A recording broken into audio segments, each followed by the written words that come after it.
sending you a little video on how I've been practicing that etude that I wrote for you. This will help us get a jump on the semester, just so you understand how I like to work on these things. So the last few days I've been singing along to those MP3s I sent you.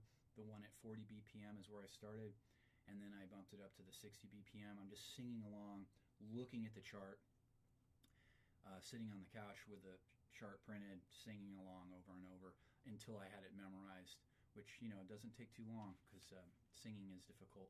It'll help you memorize the thing quickly. So once I had it memorized, I started doing the singing and the visualization without the sheet music.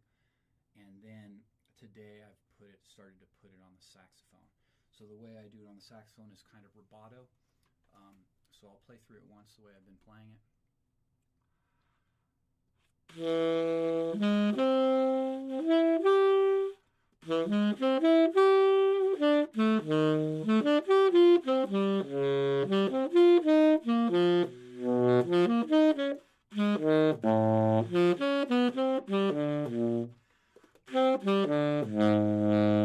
If I make a mistake like that, I'll just play the correct version a few times.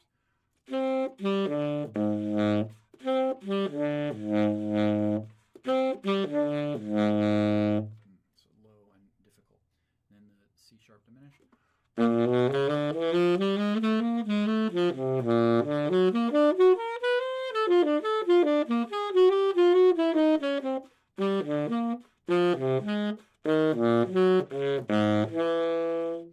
I slow down on any of the parts that I find difficult to make sure I play it correctly.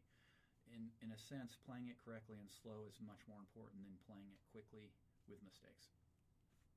So the other thing I want to help you get really good at is thinking of the chords with clarity in your mind.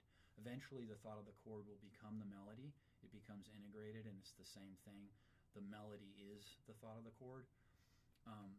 But before that time you want to, and even after you can do that, you still think of the chords as a way of having leverage on the creative process, being able to think about alternate harmonies or different ways of embellishing the harmony. So I think of it like this. So I'll think D altered, and I'm using that D augmented triad as the pickup. And then G7, starting on that 9. And I am very clearly thinking 9, 13, 3, flat 7. So you have to have the clarity of what you're playing against the chord. So G7, F7, E flat 7, D flat 7. That's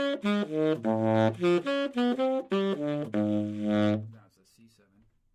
The C7 is the, and then C sharp 7. Sorry, C sharp diminished. And then that starts with the G7 there, or G major 7, the enclosure of the third. And then on the sharp 5, an E7 altered, going up the E augmented triad. And then A minor 11 to A minor 9.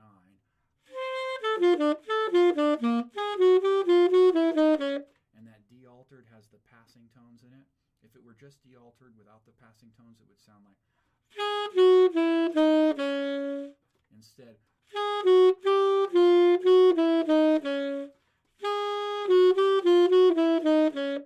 in a way, you can think of that as B flat 7,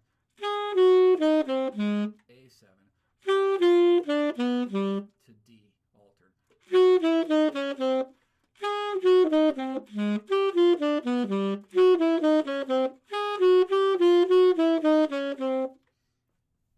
And then we've got G7 or G major, B flat 7, E flat 7, D altered to G major 7. So practice doing that slowly, thinking of the chords with clarity, even thinking of the numbers of each of the notes of the etude against the chord. Eventually the muscle memory will take over and you'll be basically audiating in your mind, singing in your mind, and playing the lines and listening to the tone, listening to the sound, basically integrating the audiation with the sound externally. And once the muscle memory is there, then you can increase the tempo and apply the metronome and start to really polish the etude and make it performance ready. Okay, hope that's helpful.